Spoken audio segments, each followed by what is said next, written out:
অভিষেক ব্যানার্জির জনসভা রয়েছে সিপাহীপাড়া এলাকায়। আমরা এই মুহূর্তে রয়েছি সিপাহীপাড়া এলাকায়। দেখতে পাচ্ছেন দলীয় কর্মী সমর্থকদের কতটা জনসভা রয়েছে। এখনো যদিও মঞ্চে এসে পৌঁছেনি তৃণমূল কংগ্রেসের সভাপতি অভিষেক বন্দ্যোপাধ্যায়, শীঘ্রই হয়তো মঞ্চে আসবেন। অন্যান্য বক্তারা এই মুহূর্তে বক্তব্য রাখছেন মঞ্চে। আমরা বিস্তারিত তুলে ধরবো আমাদের প্রতিবেদনের মধ্য দিয়ে। দেখতে পাচ্ছেন ইতিমধ্যেই বিভিন্ন প্রান্ত থেকে, গ্রাম শহর কোনো বিভিন্ন প্রান্ত থেকে দলীয় কর্মী সমর্থকরা এই মুহূর্তে সিপাহীপাড়া এলাকায় জমায়েত হয়েছে। রাস্তায় কতটা ভিড় হয়েছে, প্রশাসনিক নিরাপত্তা রয়েছে জোরদার। দলীয় কর্মী সমর্থকরা ইতিমধ্যেই প্রবেশ করছেন মঞ্চে, বিভিন্ন বক্তারা কিন্তু বক্তব্য রাখছেন। আমরা বিস্তারিত তুলে ধরবো। আমার যিনি ক্যামেরা পাশে রয়েছেন তাকে বলবো তুলে ধরার জন্য।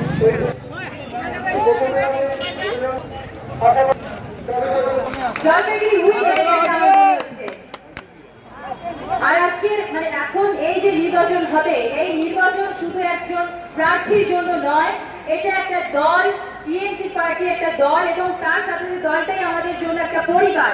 এটা একটা পরিবারের লড়াই, সাথে সাথে মানুষের অধিকার, মানুষের উন্নয়ন এবং মানুষের শান্তির জন্য লড়াই।